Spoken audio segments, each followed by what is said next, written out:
हम लोगों ने बहुधातु के वर्तमान काल की विवक्षा कर उसके रूपों के बारे में जाना, और जो कि परस्मैपद संज्ञक प्रत्ययों से सिद्ध हुए, उसमें बहुत सारी संज्ञाएं आप लोगों ने जानी, और प्रथम, उत्तम, मध्यम पुरुष व्यवस्था भी आपने समझी।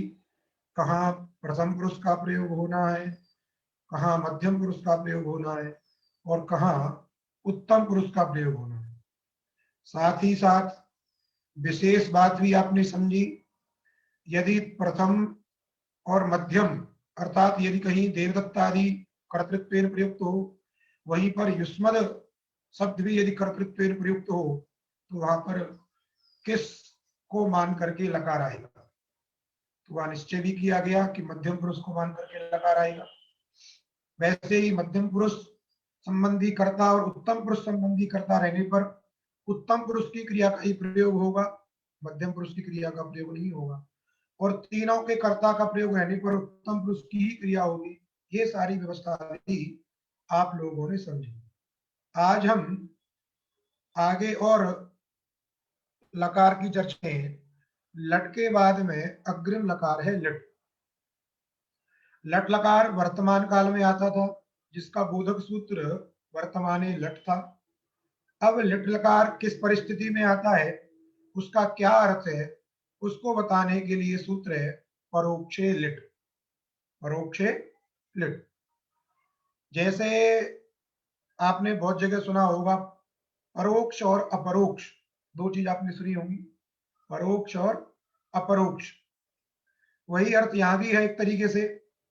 एक कार्य आपके अपरोक्ष हो रहा है, एक कार्य आपके परोक्ष हो रहा है। जब कोई कार्य आपके सम्मुख होता है, आपके संज्ञान में रहता है, आपको बता करके या आपकी जानकारी में रहता है, वह कार्य अपरोक्ष रूप से किया जा रहा है। इसका मतलब ये है। और जो कार्य आपको ज्ञात ही नहीं है, जिसका संज्ञान आपको नहीं है, वो कार्य परोक्ष है। यद्यपि परोक्ष शब्द की जो व्युत्पत्ति की जाती है, अक्षणा परम परोक्षम तस्मिन परोक्षे, आंख से जो बहिर्भूत हो, तो शब्द तो प्रयोग किया वहां पे अक्षी, अक्षणा परम, लेकिन वस्तुतः वो अक्षी शब्द सामान्य इंद्रियवाची है। जो ज्ञानेन्द्रिय है वो ज्ञानेन्द्रिय परक है, अर्थात किसी भी रूप से आपके वो ज्ञान का विषय नहीं है, इंद्रिय का विषय नहीं है। बात समझे कि नहीं? जैसे पीछे आपको कोई गाली दे रहा है, तो यदि आप उसको केन केन प्रकारेण सुन लेते हैं तो वो अपरोक्ष हो गया। यदि आपने सुना नहीं तो वो क्या है, परोक्ष है। सबसे बड़ा उदाहरण यही मिल सकता है आपको। पीछे किसी के बारे में कोई क्या कहते हैं, बोले पीछे चाहे कोई जो कुछ कहे, लेकिन सामने कोई कुछ नहीं कहता। हाँ समझे? तो जो पीछे वाली बात है उसी को परोक्ष शब्द से कहा जाता है, कि हमारे संज्ञान में नहीं। वस्तुतः ये जो इस तरीके का ज्ञान है, या तो हमें वस्तुतः ये शब्दात्मक ज्ञान तो श्रावण प्रत्यक्ष होगा, लेकिन देखते भी हैं तो जो इंद्रिया हमारी ज्ञान इंद्रिया है, वो ज्ञान इंद्रियों से ही ज्ञान होता है। बात समझे कि नहीं? अब कोई कैसा बोल रहा है हमारे बारे में, ये तो सुन करके पता लगेगा कि हमारे बारे में कैसा बोल रहा है। वो मानस प्रत्यक्ष हो सकता है। बात समझे? क्यों? ज्ञान का मानस प्रत्यक्ष है। तो ये परोक्ष शब्द का अर्थ तात्पर्य यहाँ पे है जो इंद्रियातीत है, जो आपके इंद्रियों का ज्ञान का विषय अभी नहीं है, उसका नाम है परोक्ष। तो काल के बारे में भी हम बताए थे कि मुख्यतः काल तीन प्रकार का जो होता है, वर्तमान, भूत और भविष्यत।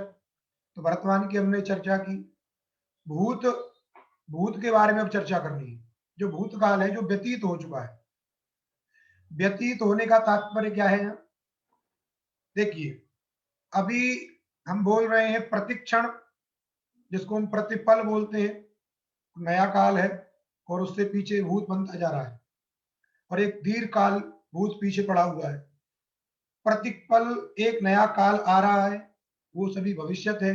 वो भविष्यत वर्तमान में बन रहा है, वो भविष्यत है फिर थोड़ी देर बाद वर्तमान हो जाता है। तो भविष्यत की भी एक बहुत बड़ी श्रृंखला है और भूत की भी एक बहुत बड़ी श्रृंखला है। अब भूत और भविष्यत को हमको बांटना है कि कहाँ किसको भूत समझा जाएगा, और उस भूत काल को बताने के लिए इस लकार का प्रयोग किया जाएगा। वर्तमान काल के लिए एक ही प्रयोग बताया आपको, एक ही काल बताया कि लट लकार का प्रयोग होना है।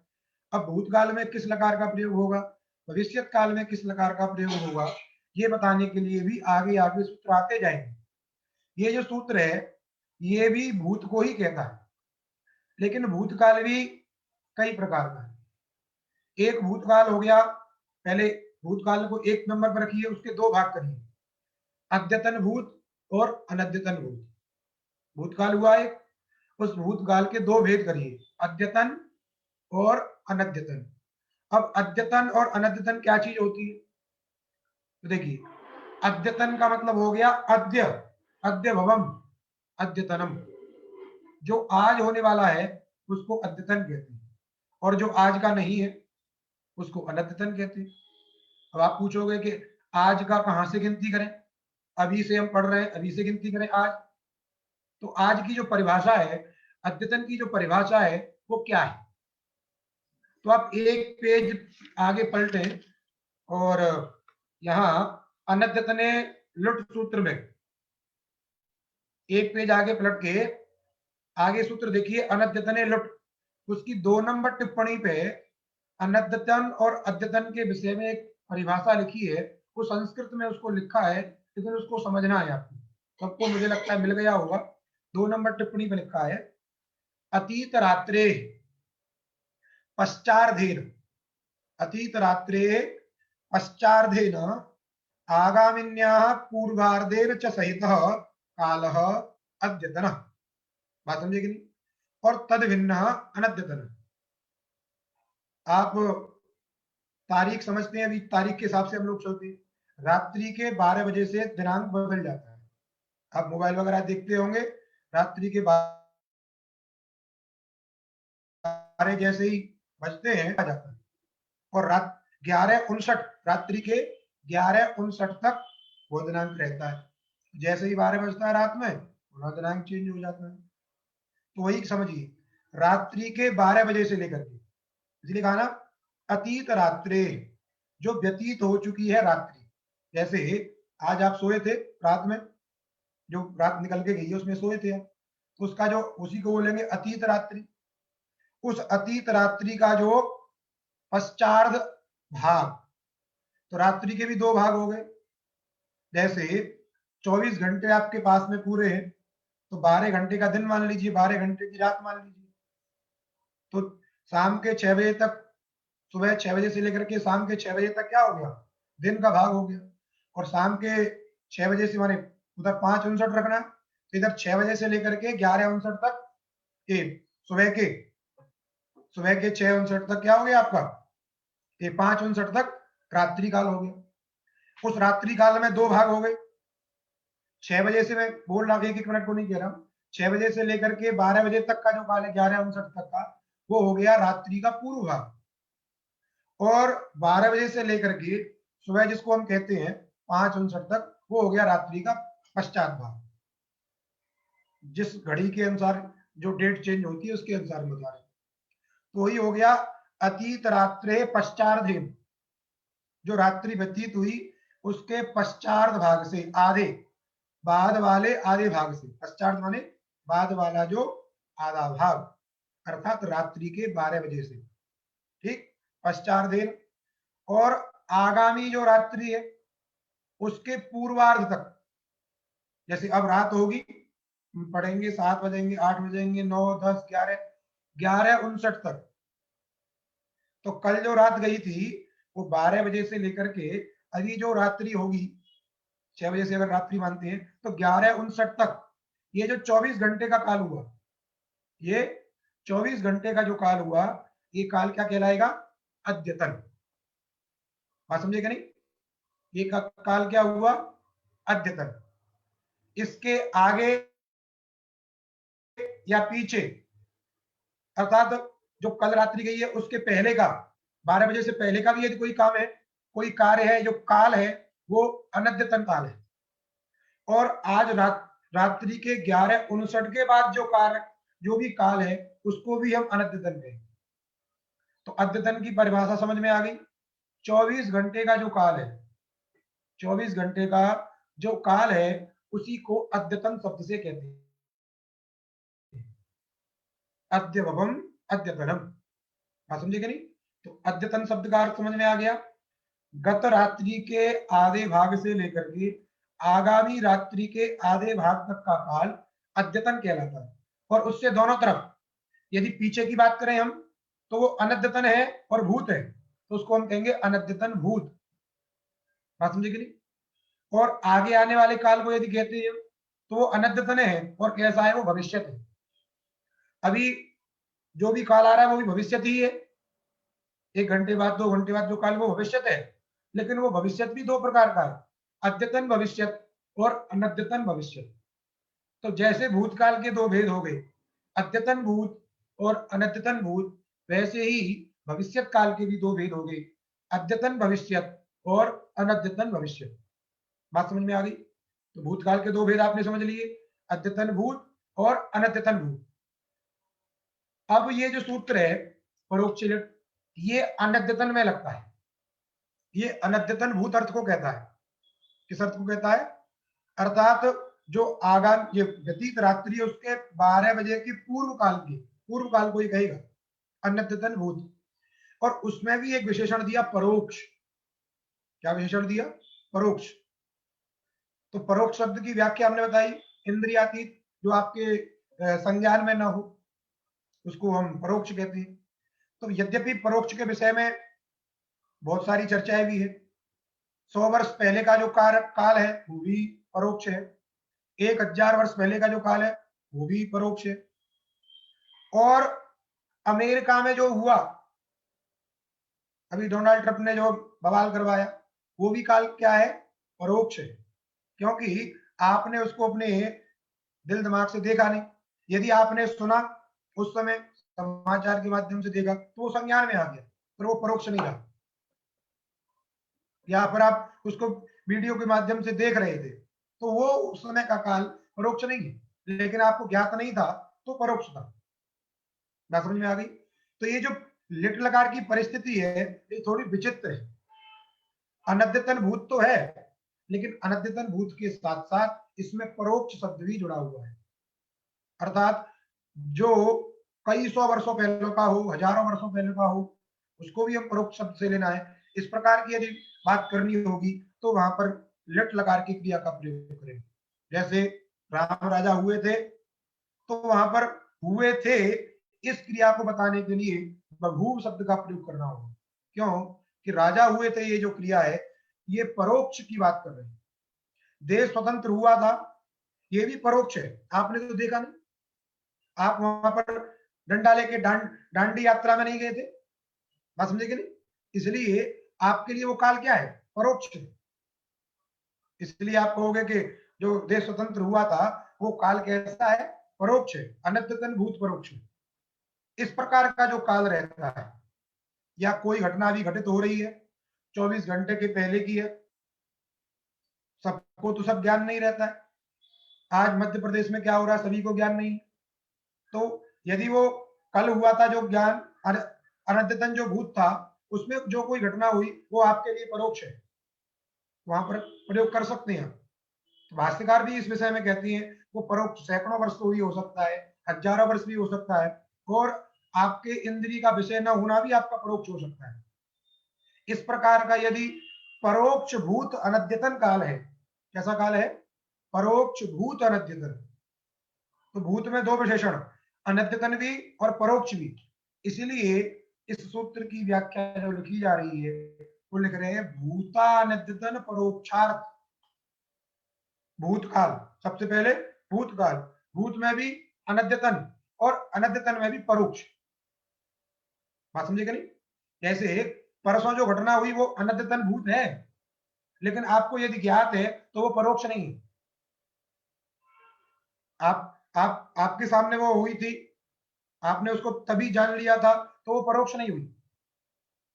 बात समझेगा नहीं? तो इसलिए भूतानद्यतन परोक्षार्थ वृत्ते, यदि धातु से इस प्रकार की विवक्षा है कि ये धातु क्या कहे? भूत अनद्यतन परोक्ष अर्थ को कहे, तब उस धातु से क्या करना है आपको? लिट लकार का प्रयोग करना। इसलिए भूता अनद्यतन परोक्षार्थ वृत्तेर धातोर लट लिट स्यात्। भूत अनद्यतन परोक्ष में वर्तमान जो धातु, धातु कैसे वर्तमान होगी उस अर्थ में? धातु का अर्थ तो होता नहीं, अर्थात तात्पर्य हुआ उस धातु से उस काल का आप बोध कराना चाहते हैं।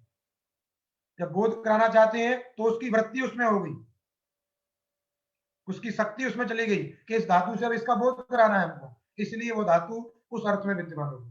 उसी अर्थ को कहने के लिए क्या आएगा? लिट लगाना है। क्या समझे? भूता निधन परोक्षार्थ वृत्तेर धातोर लिट स्यात्, लिट लकार हो जाएगा। तो जैसे भू धातु से हमको विवक्षा है कि हम भूत अनद्यतन परोक्ष को कहना चाहते हैं, भूत अनद्यतन परोक्ष को हम बताना चाहते हैं, अतः धातु से क्या किया हमने? लिट लकार कर दिया, तो बन गया भू लिट। लिट में भी इकार की और टकार की संज्ञा हो जाएगी, केवल ल शेष रहेगा, सर्वत्र यही स्थिति है। और क्रमशः जो पीछे संज्ञाएं बताई थी, कार्य बताए थे, प्रथम मध्यम उत्तम, सारी की सारी संज्ञाएं करने के बाद एक वचन की विवक्षा में क्या करेंगे? हम टिप प्रत्यय कर देंगे। क्या कर देंगे? आदेश लस्यतिवाद है जो लिखा है उस ल के स्थान पे कर दिया एक वचन की विवक्षा में प्रथम पुरुष में टिप, बन गया भूतिप। भूतिप बनने के बाद अब आगे सूत्र है परस्मयी पदानाम ड़लतु सुस्थल सुड़ल वमाः। परस्मयी पदानाम, परस्मयी पद संज्ञक प्रत्यय है। परस्मयी पद संज्ञा कितने प्रत्ययों की हुई है?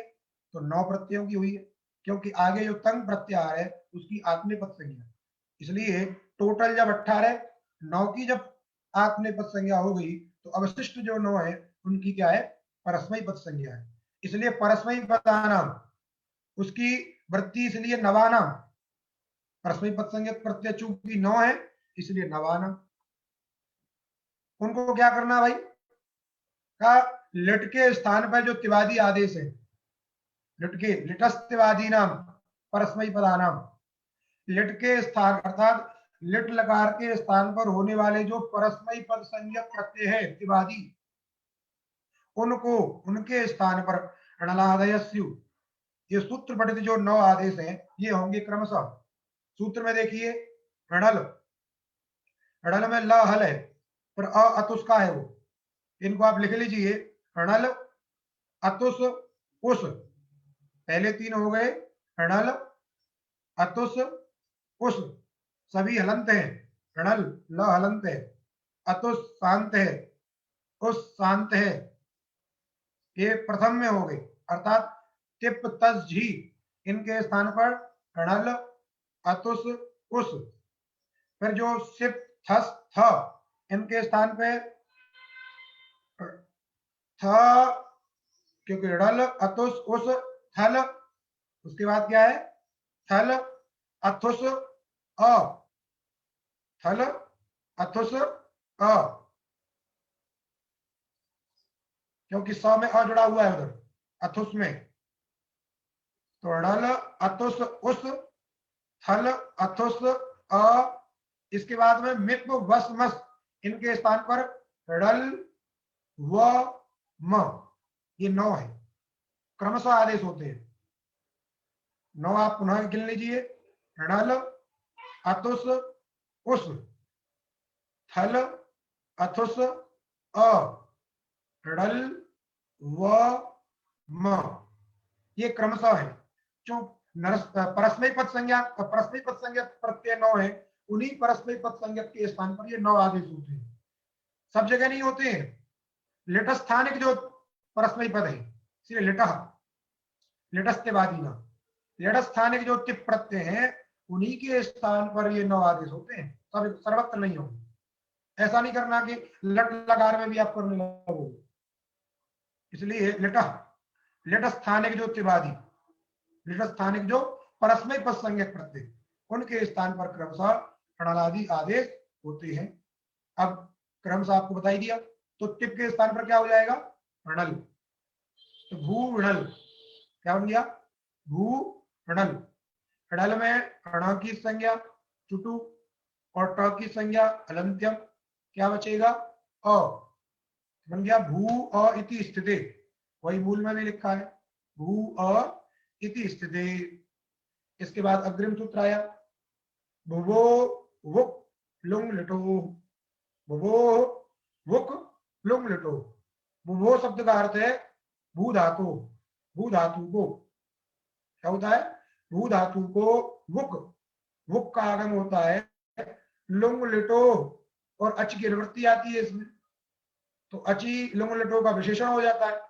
तो लुंग लिटो और अची अर्थात अजादि लुंग और लिट के परे रहने पर, अजादि लुंग अथवा अजादि लिट, उसको चाहे ऐसे कह दीजिए लुंग अथवा लिट संबंधी अच के परे रहने पर।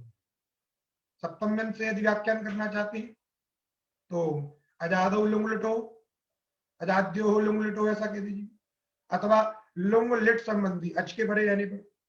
बात समझे क्या नहीं? भू धातु को वुक का आगम होता है, आगे लुंग लकार भी आएगा, वहां भी आपको समझना है। और यहाँ लिट लकार की चर्चा चल रही है, तो देखिए पहले लिट के स्थान पर क्या हुआ था? टिप हुआ था। उसी टिप के स्थान पर क्या हुआ था? कडल हुआ, अर्थात अ बचा है। तो जो अ है वो अ किम संबंधी है? लिट संबंधी। किम संबंधी है? लिट संबंधी। क्योंकि स्थानीय के स्थान पर जो आदेश होते जाते हैं उनमें वो संबंधित तो रहता है, क्योंकि लिट के स्थान पर तिप हुआ, उसी तिप के स्थान पर अ हुआ, तो उसमें भी क्या लिट संबंधित तो जाएगा, उसमें भी लिट संबंधित तो जाएगा। क्योंकि जैसे लोक में आप देखते हैं गद्दी का कितना फर्क होता है। गद्दी में ही सबकी शक्ति निहित है, किसी व्यक्ति में शक्ति नहीं होती है। यदि उस गद्दी पे किसी दूसरे व्यक्ति को बैठा दिया जाए, अधिकृत कर दिया जाए, तो वो भी काम करने लगता है। बात समझिएगा नहीं? तो ये पावर किसके पास है? ये पावर उस पद में है, किसी व्यक्ति विशेष में पावर नहीं। व्यक्ति के बदल जाने पर उस व्यक्ति कोई पूछ नहीं रहती, जिसकी कहते हैं ना कलम में दम होती है, कलम। तो वैसे ही स्थानीय के स्थान पर जो आता जाएगा वह सभी शक्तियां उसके पास चली जाएगी, वही सब कुछ कर सकता है। तो लिट संबंधित तो किसके पास चला गया? अ में, वो आजादी है ही है। तो उस लिट अच के परे रहने पर क्या हुआ? भू धातु को वुक कहा। तो भू धातु है यहाँ पे, उसको वुक करिए। आगम ये कित है, इसलिए अंतावय होगा, तो भू के बाद में जाके बैठेगा। तो भू वुक, भू वुक अ, वुक में उकावित भाषण देखे नहीं, क्या बन गया? भू व अ, भू व अ। इस प्रकार बनने के बाद अब देखिए अग्रिम सूत्र, लिटि धातोरनभ्यासस्य। लिटि सप्तम्यंत है, धातो षष्ट्यंत है, और अनभ्यासस्य ये भी षष्ट्यंत है। ये अनभ्यासस्य धातु का विशेषण है। अनभ्यासस्य धातु, अनभ्यासस्य धातु, लिटि माने लिट परे रहने पर। अनभ्यास धातु को क्या होता है? तो इसमें द्वित्वादि की अनुवृत्ति आती है। कह रहे अनभ्यास धातु को द्वित्व होता है, किसके परे रहने पर? लिट के परे रहने पर। लिट के परे रहने पर अनभ्यास धातु को द्वित्व होता है। अब एक बात और समझ लीजिए, धातु दो प्रकार की हो सकती है, धातु हलादी भी हो सकती है और धातु अजादी हो सकती है। अच प्रत्याहार बोध्य वर्ण धातु का आद्यवय हो सकता है, अथवा हल प्रत्याहार बोध्य वर्ण धातु का आद्यवय हो सकता है। उस परिस्थिति में दोनों में अंतर आएगा, क्योंकि इस सूत्र के पहले एकाचो द्वे प्रथमस्य और अजादेर द्वितीयस्य, ये दो सूत्र हैं अष्टाध्यायी में, और उन्हीं सूत्र से अनुवृत्ति करके इस सूत्र की वृत्ति बनाई जाती है। सूत्र में तो केवल इतना लिखा है लिटि धातु अनभ्यासस्य। इसके पहले दो सूत्र है एकाचो द्वे प्रथमस्य और दूसरा सूत्र है अजादेर द्वितीयस्य। तो दो सूत्र वो और तीसरा ये, इन तीनों को मिला के वृत्ति लिखी है। तीन सूत्रों को मिला के ये जो वृत्ति लिखी है, लिट परे अनभ्यास धात्वयवस्य एकाचः प्रथमस्य द्वेस्तः आदिभूताद् अचः परस्य तु द्वितीयस्य। इसको साफ साफ आप समझ लीजिए, ये फिर पंक्ति भी बताएंगे आपको। यदि धातु हलादी है, यदि धातु हलादी है तो उसके प्रथम एकाच को द्वित्व होता है। धातु यदि क्या है? हलादी है तो उसके प्रथम एकाच, एकाच का तात्पर्य है एक अच है जिस समुदाय में, समुदाय विवक्षित है वो, एक एक अच यस्मिन, ये जैसे प्रकृत में भू व, ये एक समुदाय है, इसमें एक ही अच है, इसमें क्या है, एक अच है, ये समुदाय क्या हो गया, एकाच, क्या हो गया ये एकाच। उसमें भी भूव में, भू भी एकाच हो सकता है, भू भी हो सकता है, एक अच वाला समुदाय ले रहे हैं आप, एक ही अच उस समुदाय के अंतर्गत आना चाहिए, हल चाहे चार आ जाए कोई मतलब नहीं, लेकिन अच एक होना चाहिए। यद्यपि चार कहीं आएंगे नहीं, एक बात बताने के लिए, तो एक अच भू भी हो सकता है, भू भी हो सकता है, क्योंकि ये हलादि धातु है तो इसके प्रथम एक आच को दत्त होगा। यदि हलादि धातु और भी बड़ी है, हलादि धातु क्या है, और भी बड़ी है, उसमें कई सारे एकाच हो सकते हैं, उसमें कई सारे एकाच हो सकते हैं, तो वहां पर प्रथम एकाच को तो द्वित्व होगा, द्वितीय एकाच को द्वित्व नहीं होगा हलादि धातु में। तो ये निश्चित हुआ कि यदि धातु हलादि है तो उसके प्रथम एकाच को द्वित्व होता है।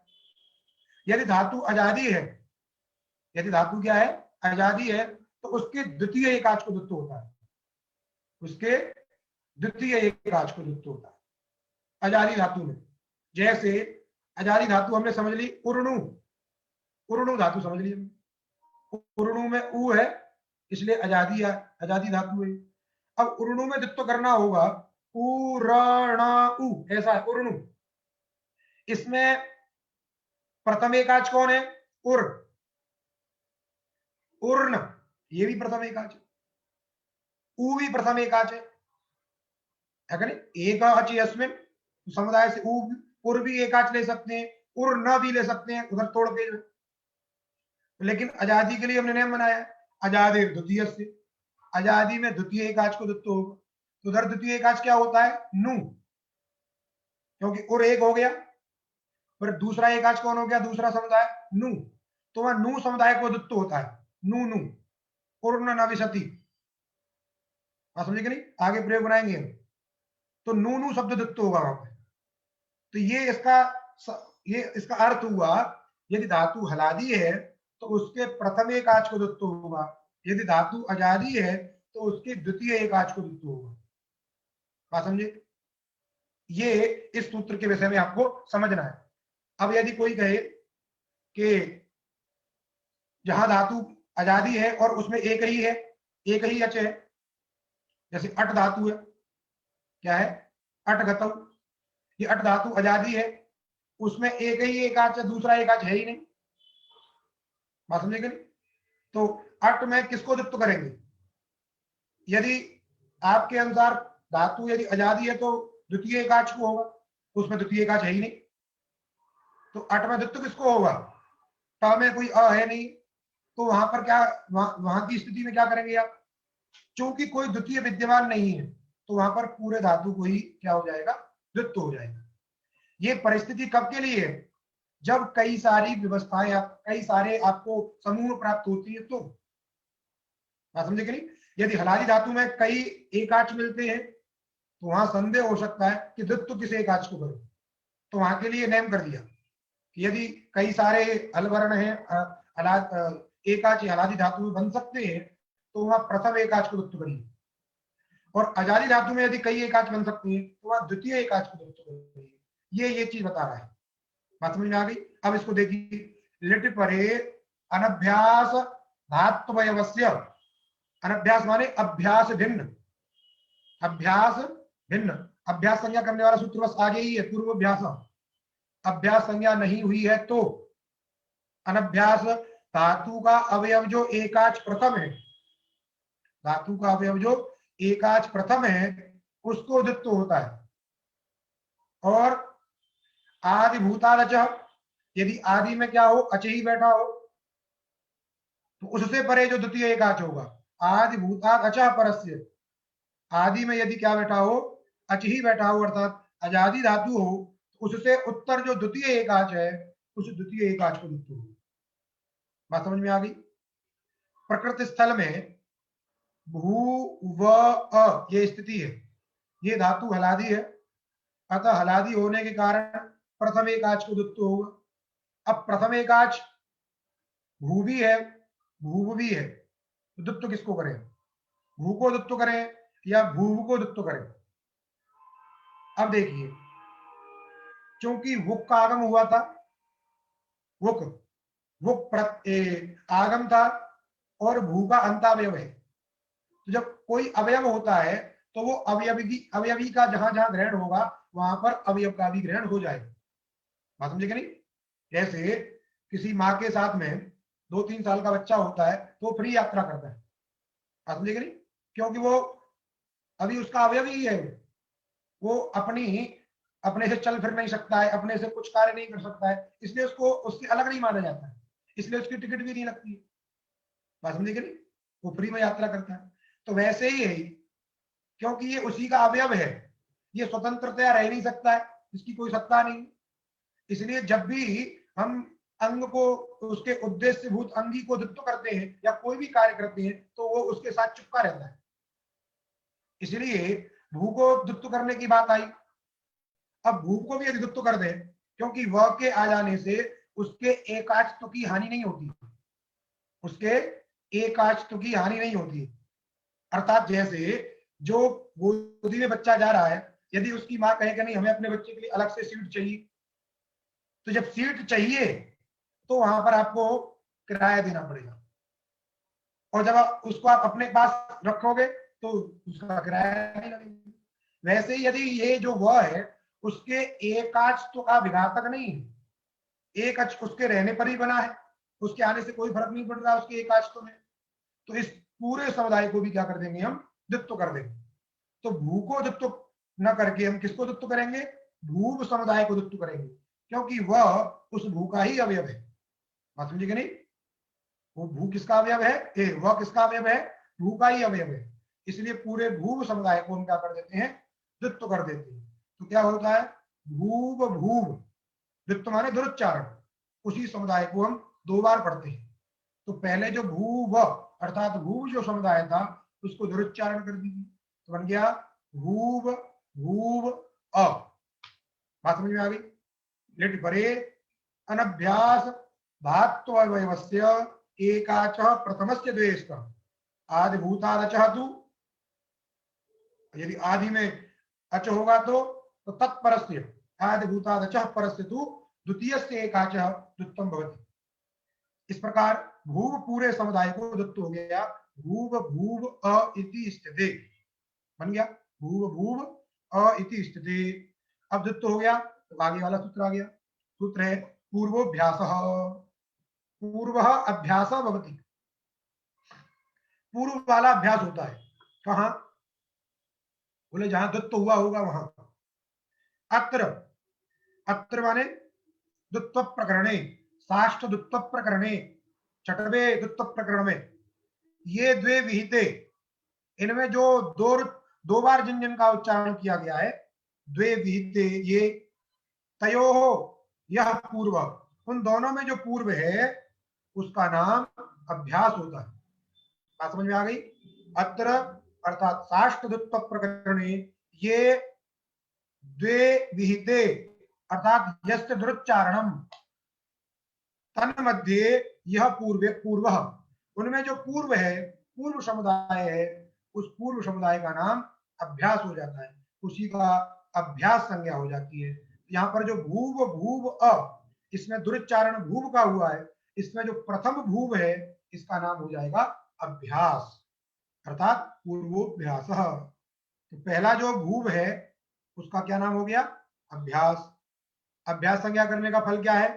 आगे सूत्र है हलादि शेष, हलादि शेष। कहा अभ्यासस्य आदि हल शिष्यते, अभ्यासस्य आदि हल शिष्यते अन्ये हलो लुप्यन्ते।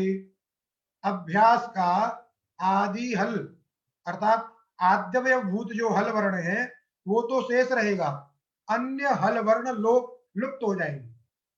शब्दों पे ध्यान देना है, अभ्यास का आदि हल वर्ण शेष रहेगा, अन्य हल वर्ण लुप्त हो जाएंगे। तो यदि पूर्व में कोई अच रहेगा तो अच का लोप ये नहीं करेगा, केवल हल का लोप करेगा और उस हल में आदि हल को छोड़ देगा। बात समझे कि नहीं? जैसे भूव ये समुदाय है, इसकी अभ्यास संज्ञा है, तो अभ्यास से आदि हल, तो भूव में आदि हल कौन है? भ, क्योंकि दो हल है उसमें, एक भकार एक वकार और एक उसमें मध्य में उकार बैठा हुआ है। तो जो आदि हल है भ वो शेष रहेगा, अन्य जो हल है दूसरा वह उसका लोप हो जाएगा। तो क्या बचेगा? भू भूव अ, भू भूव अ। अब सूत्र को आपको थोड़ा सा ध्यान देना है, जोर डालिए दिमाग पे। अभ्यासस्य आदि हल शिष्यते, अभ्यास का आदि हल शेष रहता है, अन्य हल का क्या हो जाता है? लोप हो जाता है। यदि कोई धातु ऐसी है, जैसे अट धातु हमने ली थी, क्या ली थी हमने? अट धातु ली थी। अट धातु का यदि आप द्वित्व करते हो तो अट अट अट अट, तो वहां पे आगे तो अभ्यास है ही नहीं, तो वो शेष कैसे रहेगा? अभ्यास से आदि हल शिष्यते, तो अभ्यास में तो आदि हल है ही नहीं, तो आपको उसके पीछे नहीं भागना है, इसमें हल होना चाहिए, कोई जरूरी नहीं है। नहीं है तो अच्छी बात है, आपको लोप नहीं करना, कम काम करना पड़ेगा, शेष नहीं करना पड़ेगा। तो वहां के लिए कुछ व्याख्याएं बाद में बताई जाएंगी आपको, लेकिन आपको अंतिम वाले का लोप कर देना। बात समझे नहीं? तो सब जगह ये सूत्र लगेगा, जहां जहां अभ्यास संज्ञा होगी वह हलादि शेषा सूत्र लगेगा। अब जैसे जैसे आगे बढ़ते जाएंगे बस कहते जाएंगे पूर्वोभ्यास हलादि शेषा, इतनी बात बोली जाएगी और आपको समझ लेना है। इसलिए इस नींव को आप अच्छी तरीके से समझ लीजिए। तो अभ्यास का आदि हल शेष रहता है, अन्य हलों का क्या हो जाता है? लोप हो जाता है। तो जैसे भूव समुदाय में आदि हल भ शेष रह गया और व का लोप हो गया, तो बन गया भू भूव अ, भू भूव अ। ऐसा बनने के बाद अब आगे सूत्र आया ह्रस्व, उसी को लिखा था इति वलोपः, व का लोप हो गया है।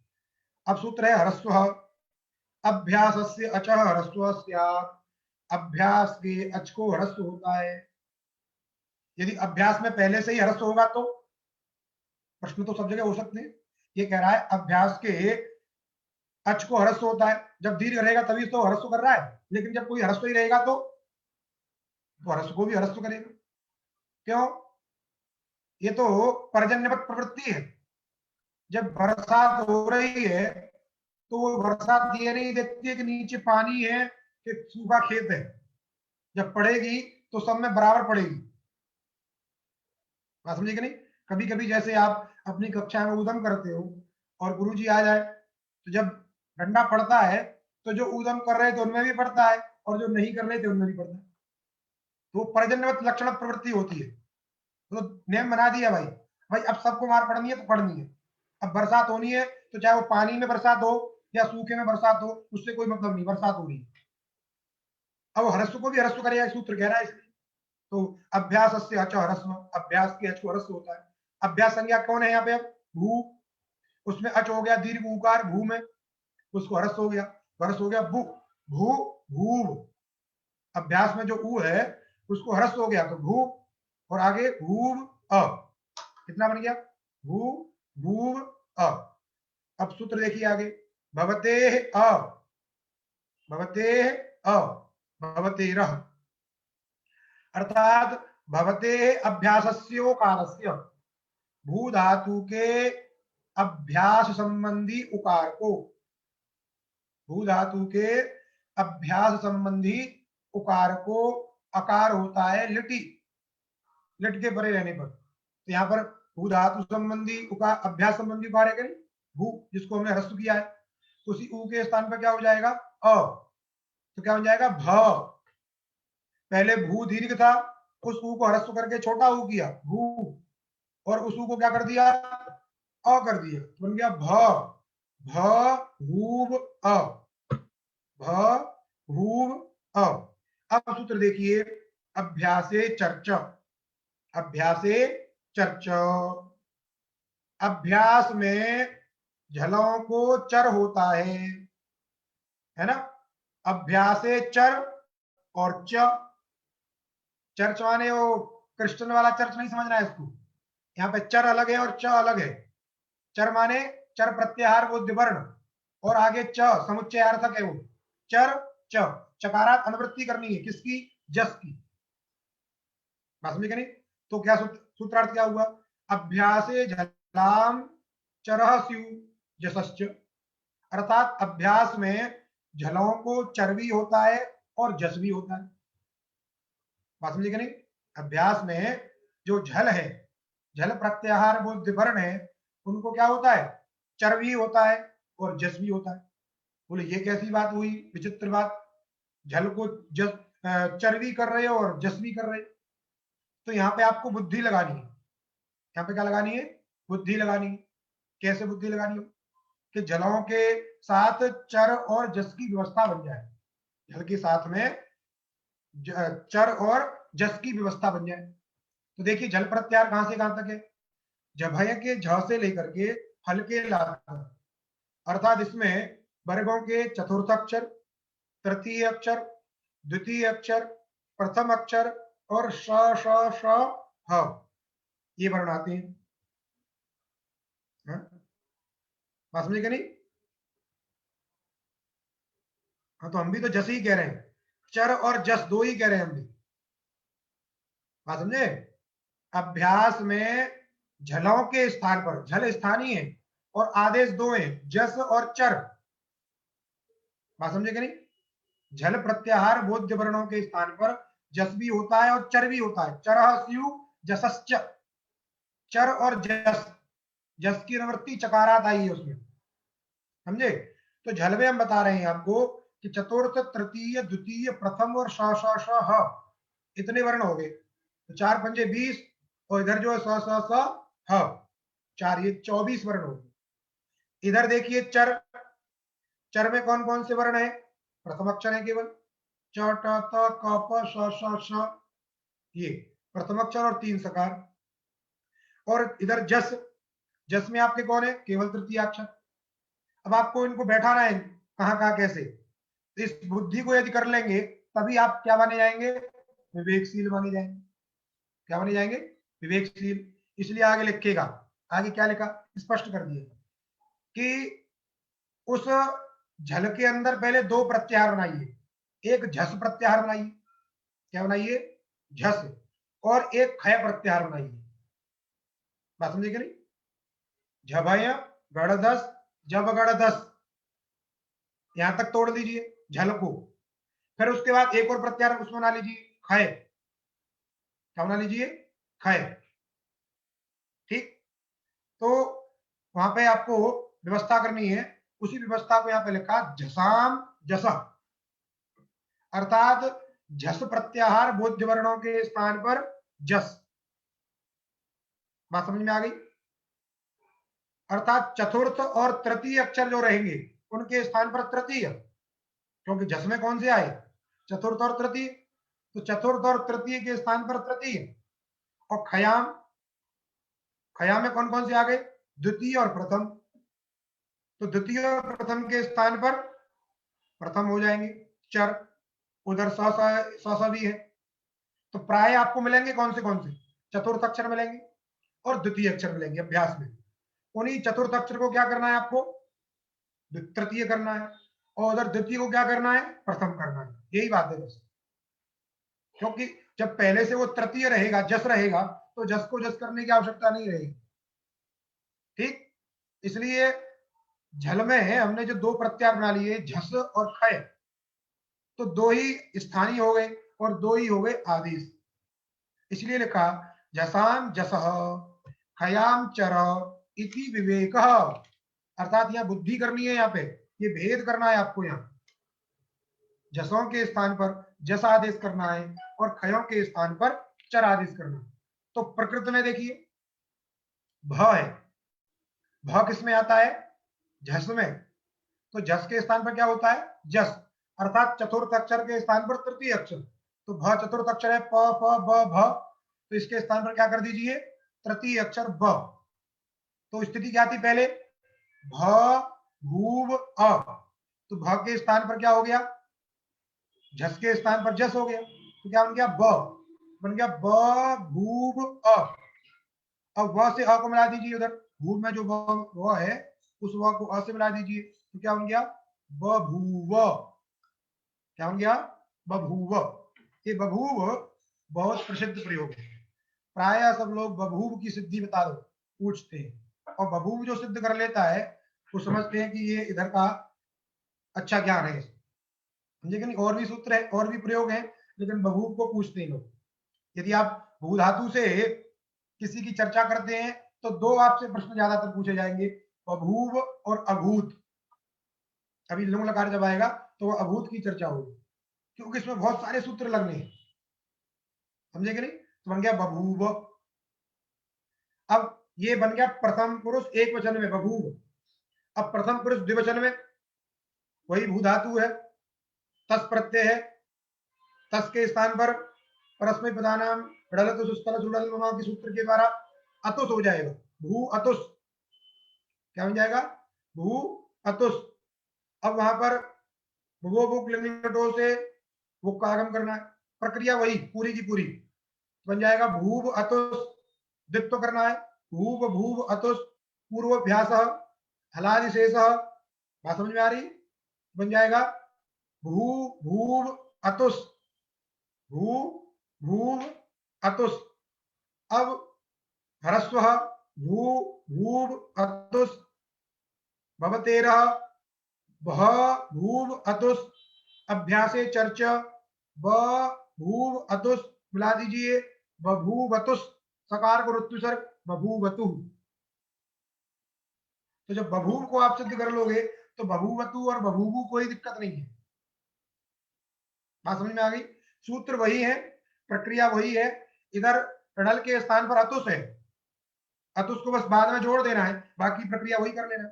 तो आप यदि बभूव बना लेते बभूवतक और आगे अतुस जोड़ दीजिए बभूवतु।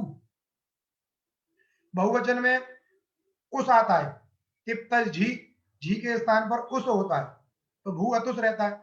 इधर बभू बना लेंगे, उधर उसको जोड़ देना है बभूवु, सकार को ऋत्विसर्ग करके। तो ये प्रथम पुरुष के आपके प्रयोग बन जाएंगे बभूव, बभूवतु, बभूवु। अब मध्यम पुरुष, मध्यम पुरुष में एक और कार्य बढ़ेगा। क्या कार्य बढ़ेगा? कि जो मध्यम पुरुष सिप के स्थान पर थल आदेश होता है उधर, और उस थल में ल की संज्ञा हो जाती है, फ बचता है, और प्रक्रिया वही है बभूव थ। यहां तक बन गया, समझ लीजिए। पूर्व प्रक्रिया के अनुसार बभूव बन गया बभूव बभूव थ। इतना बनने के बाद अब सूत्र आपको लगाना है लिट च, लिडादेश स्तिंग आर धातु संज्ञा से। लिट के स्थान पर होने वाले जो तिंग प्रत्यय हैं उनकी आर्ध धातु संज्ञा होती है। ध्यान दीजिएगा, पहले जो सूत्र था तिंग सित सार धातुकम, वह सूत्र सभी तिंग प्रत्ययों की सार धातु संज्ञा करता है। बात समझे? लट लकार में किसी प्रत्यय को आर धातुक नहीं कहा गया। अब चूंकि कहते हैं ना ये सार धातुक लकार है, ये आर धातुक लकार है, ये कैसे जाने ये सार धातुक लकार है कि आर धातुक लकार है? तो ये सूत्र कह रहा है वर्तमान लट में कोई सूत्र आर धातुक संज्ञा नहीं करता था, इसलिए उस लकार को क्या कहते थे? सार धातुक लकार। चूंकि लिट लकार में सूत्र है लिट च, लिडादेश तिंग, लिट के स्थान पर होने वाले जो तिंग प्रत्यय हैं उनकी आर्ध धातुक संज्ञा हो जाती है लिट के स्थान पर। तो पूरे लिट लकार को हम क्या कहते हैं? आर्ध धातुक। क्या कहते हैं इसको हम? आर्ध धातुक लकार है, क्योंकि लिट के स्थान पर जो तिंग होते हैं उन सब का नाम ये आर्ध धातुक कर देते हैं। तो इससे क्या हुआ? ये जो थ प्रत्यय है, ये थ प्रत्यय क्या हो गया? आर्ध धातुक हो गया, क्योंकि लिट के स्थान पे सिप हुआ, सिप के स्थान पर थल हुआ, अतः थल की क्या हो गई? आर्ध धातुक संज्ञा। यही सूत्र है लिट च, लिडादेश तिंग। लिट के स्थान पर आदेश भूत जो तिंग होते हैं उन सब की आर्ध धातुक संज्ञा होती है, इसलिए लिट लकार को आर्ध धातुक लकार कहा जाता है, क्योंकि लिट भी प्रत्यय है, उसके स्थान पर आने वाले जो उनकी आर्ध धातुक संज्ञा है, इसलिए वह व्यवहार लिट लकार में भी कर देती है। आर्ध धातुक संज्ञा का फल क्या है? सूत्र आ गया आर्ध धातुकस्य इट बलादे, आर्ध धातुकस्य इट बलादे। आर्धातुकस्य षष्ठ्यन्त है, इट प्रथमांत है और बलादे षष्ठ्यन्त है। बलादे ये आर्धातुकस्य का विशेषण है। बलादे आर्धातुकस्य वल प्रत्याहार बोध्य वर्ण है आदि में जिसके ऐसा जो आर्धातुक प्रत्यय, क्योंकि आर्धातुक संज्ञा किसकी होती है? प्रत्यय की होती है। इसलिए वल प्रत्याहार बोध्य वर्ण है आदि में जिसके ऐसा जो आर्धातुक प्रत्यय है, उस आर्धातुक प्रत्यय को इट का आगम होता है। क्या होता है? इट का आगम। किसको होता है? आर्धातुक प्रत्यय को होता है। चूंकि आगम टित है अतः टित्वा आद्यव्यव होगा, अर्थात बलादि जो आर्धातुक है उसका आद्यव्यव इट होगा। प्रकृत में ब भूव थ ये स्थिति थी, थ की आर्धातुक संज्ञा है और वो थ वल प्रत्याहार में भी आता है। हयवरट के व से लेकर के हल के ल तक वल प्रत्याहार है, उसमें थ आ गया, ख फ छ ठ थ। इसलिए वलादि आर्धातुक थ को हो गया इट का आगम। टित है इसलिए आद्यव्यव होगा, तो थ के पहले आएगा, बन गया ब भूव ई थ। अब व को ई से मिला दीजिए, बभूवे, ब भू, व को ई से मिलाया बभूविथ। क्या बन गया प्रयोग आपका? बभूविथ। यही प्रयोग बनाना है। तो बभूविथ और आगे अथुस है, बभू बना लीजिए, अथुस को जोड़ दीजिए उधर, बभूवथु। आगे बभूव, उधर भी बभूव, मध्यम उत्तम पुरुष एक वचन में टड़ल प्रत्यय होगा, जैसे पहले बनाया था बभू वैसे वही सेम प्रक्रिया है। बभूव द्विवचन में व हो जाता है आदेश, वस के स्थान पर क्या हो जाता है? व। और वह भी बलादि आर्धातुक है, उसकी आर्धातुक संख्या तो लिट से हो ही गई है सभी की, और वह बलादि भी है, इसलिए उस बलादि आर्धातुक को इट का आगम हो जाता है। तो प्रयोग बनता है बभू विव। क्या बनता है? बभू विव। वैसे ही उधर म भी बलादि आर्धातुक है, इसलिए वहां भी म को मान करके भी इट का आगम हो जाता है, तो बनता है बभू विम। इस प्रकार लिट लकार के भी आपके सभी प्रयोग हो गए, बभूव, बभूवतु, बभूवु, बभूविथ, बभूवथु, बभूव, बभूव, बभूविव, बभूविम। यहाँ आपका लिट लकार संपन्न हुआ। और इस लिट लकार को, चाहे लट लकार जो भी है, पहले के जितने लकारों को आप एकदम दृढ़ कर लेंगे